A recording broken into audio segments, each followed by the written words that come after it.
wabarakatuh. Sebelumnya, perkenalkan nama saya Khairunisa, NPM 195310169. Saya dari Universitas Islam Riau, jurusan akuntansi, angkatan 2019. Nah, di sini saya akan mempresentasikan tentang perilaku pengusaha mikro Betawi perantauan terhadap cost reduction. Nah, baiklah, langsung saja kita masuki pendahuluannya terlebih dahulu. Nah, yang pertama itu adalah latar belakang masalah, yang kedua itu ada rumusan masalah, dan yang terakhir itu ada tujuan. Nah, dalam latar belakang masalah ini, jadi beberapa akademisi itu dia tertarik untuk mengkaji konsep reduction dalam aspek akuntansi. Nah, dengan adanya ketertarikan ini berdasarkan bukti empiris bahwa faktor internal itu dapat mempengaruhi peningkatan profit atau laba. Nah, dalam studi cost reduction ini lebih difokuskan kepada strategi manajemen dan juga dampak program dari cost reduction terhadap kinerja perusahaan. Penelitian ini berawal adanya kedekatan antara peneliti dengan pemilik usaha rumah makan mikro Betawi perantauan. Kebetulan usahanya ini berada di dekat kampus, maka dengan adanya kedekatan peneliti dengan pemiliknya ini terjadilah proses interaksi antara penjual dan pembeli. Nah, pada awalnya rumah makan ini tidak memiliki identitas. Karena mengapa? Karena pemiliknya ini menganggap bahwa dengan adanya identitas ini maka dia akan dikenakan pajak, sehingga biaya pengeluarannya itu semakin bertambah. Maka dari itu di sini kita akan membahas tentang perilaku pengusaha mikro Betawi perantauan terhadap cost reduction. Nah, selanjutnya yaitu ada rumusan masalah. Nah, rumusan masalahnya yaitu bagaimana sih pengusaha mikro Betawi perantauan dalam memaknai konsep cost reduction. Nah, adapun tujuannya yaitu tujuan penelitiannya untuk mengeksplorasi pemahaman subjek penelitian tentang pengusaha mikro Betawi perantauan dalam memaknai konsep cost reduction. Landasan teori. Nah, cost reduction itu dipandang sebagai sistem meningkatkan profit melalui pengurangan biaya. Nah, cost reduction itu juga merupakan bagian dari manajemen strategi yang secara khusus berkaitan dengan program pengendalian biaya. Pengendalian biaya ini menjadi faktor terpenting dalam keberlanjutan organisasi atau usaha. Nah, menurut K.S.N. Damayanti tahun 2016, ia menjelaskan bahwa pendekatan budaya organisasi atau perusahaan itu diperlukan dalam melakukan transformasi manajemen biaya. Selanjutnya yaitu metode penelitian. Yang pertama itu ada jenis penelitian. Penelitian ini dilakukan dengan metode kualitatif karena bertujuan untuk mencari atau menemukan makna cost reduction dalam perspektif pengusaha mikro Betawi perantauan. Nah, penelitian ini dilakukan berdasarkan atas pemahaman, pengetahuan dari subjek. Subjek dari penelitian ini yaitu pemilik usaha rumah makan yang menjajakan menu khas Betawi. Teknik pengumpulan data yaitu dengan cara pendekatan fenomenologi untuk menemukan makna konsep cost reduction atas kesadaran dan pengalaman pemilik usaha warung makan khas Betawi yang merantau ke Gorontalo. Nah, penelitian ini digunakan dengan teknik wawancara yang tidak berstruktur. Tempat atau objek penelitian. Warung makannya ini berada di lingkungan kampus Universitas Negeri Gorontalo dengan mayoritas pelanggannya yaitu mahasiswa dan karyawan kantoran. Teknik analisis data. Teknik analisis data yang digunakan yaitu dengan tahapan analisis fenomenologi, yaitu yang pertama mendeskripsikan pengalaman dan kesadaran informan, yang kedua membuat daftar pertanyaan atau catatan penting, yang ketiga mengambil pernyataan penting untuk diambil maknanya, yang keempat textual description, menjelaskan fenomena yang dialami dan disadari oleh informan. Yang selanjutnya yaitu structural description, menjelaskan bagaimana fenomena itu bisa terjadi. Nah, yang selanjutnya itu membuat penjelasan atas esensi-esensi yang melatar belakangi pengalaman dan kesadaran informan. Nah, yang terakhir itu penarikan kesimpulan. Hasil penelitian dan pembahasan. Pemilik usaha rumah makan Betawi perantauan ini bernama Ibu Masito. Ibu Masito ini adalah orang asli Betawi yang merantau ke Gorontalo karena ia mengikuti suaminya. Nah, awal mula usahanya itu pada tahun 2011 dengan modal 1.500.000. Nah, di Jakarta ternyata orang tuanya ini membuka usaha rumah makan. Nah, dari situlah Ibu Masito ini belajar memasak ala Betawi dari orang tuanya. Nah, jadi yang dijual oleh Ibu Masito itu ada nasi uduk, ada sayur lodeh, ada sayur asam. Nah, dari situlah pelanggannya mengetahui bahwa Ibu Masito adalah pemilik usaha rumah makan khas Betawi. Nah, terkadang suaminya ini juga ikut melayani pelanggannya. Jadi suaminya ini mengatakan bahwa kalau Ibu Masito ini bukan merupakan orang Gorontalo, tetapi ia adalah orang asli Betawi yang merantau ke Gorontalo.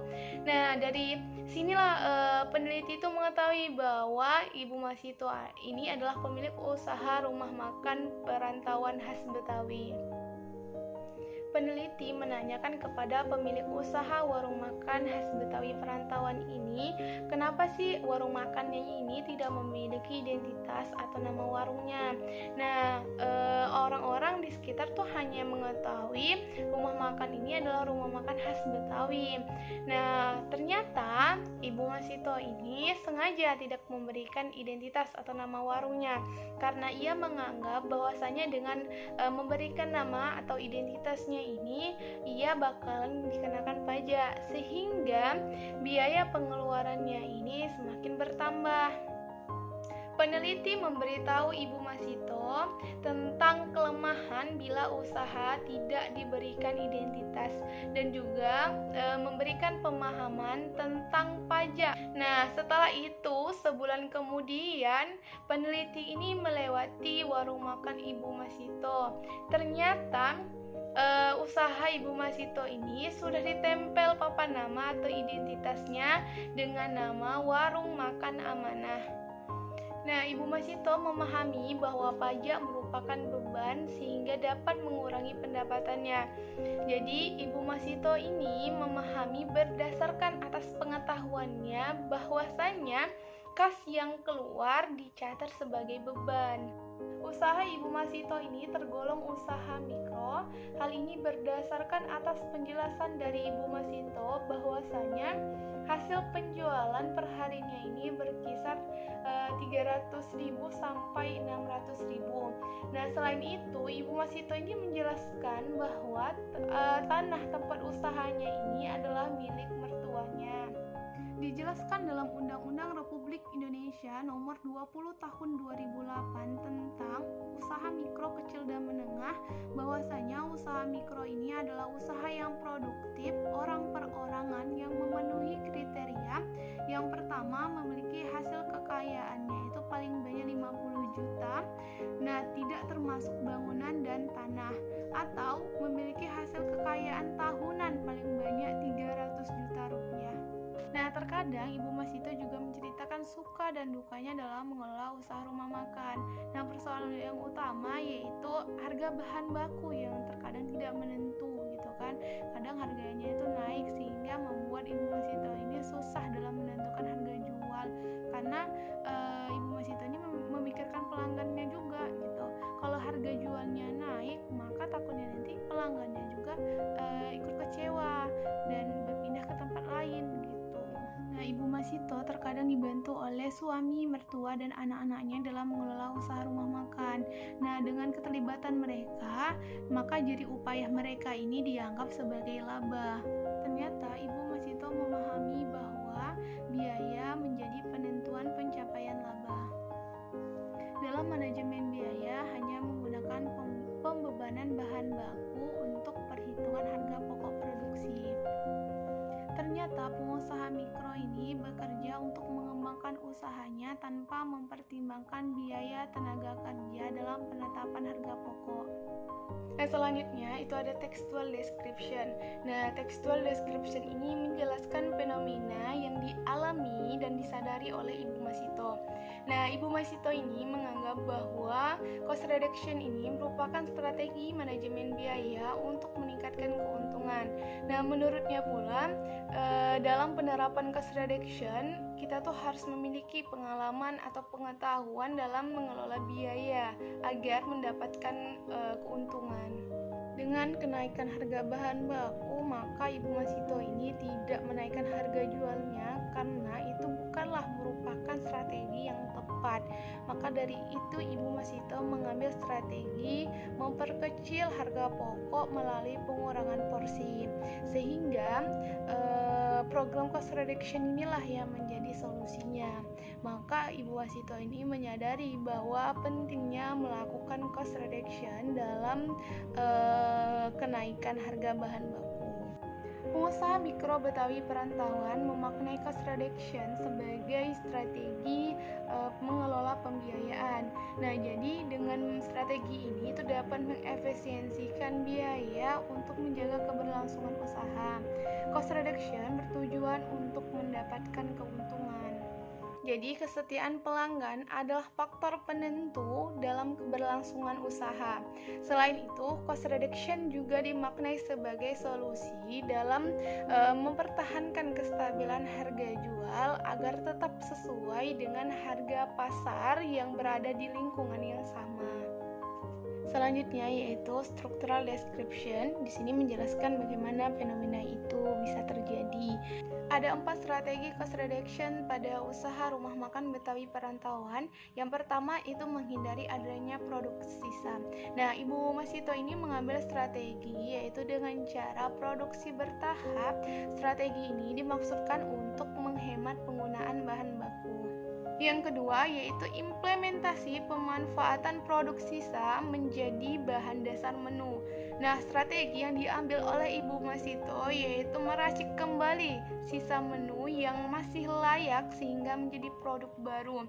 Nah, strategi ini bertujuan untuk menghindari pemborosan dengan memanfaatkan produk sisa.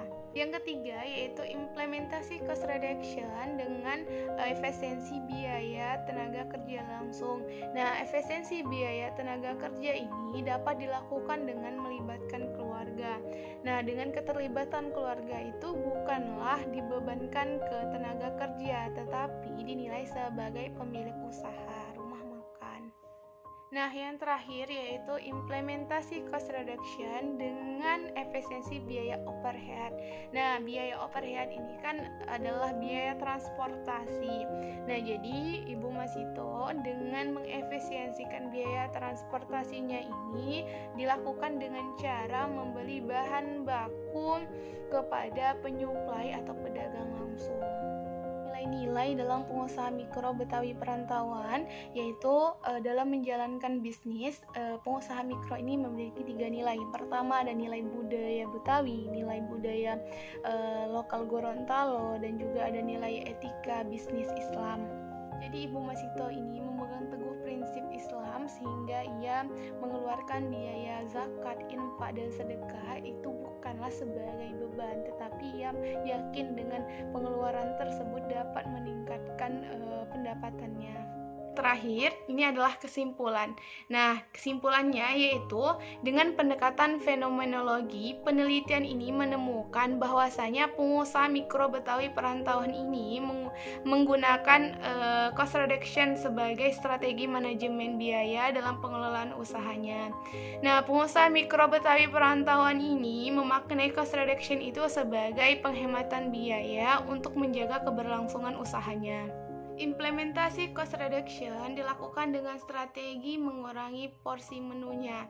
Nah, dengan mengurangi porsi menunya ini dapat mempertahankan harga jual per porsi.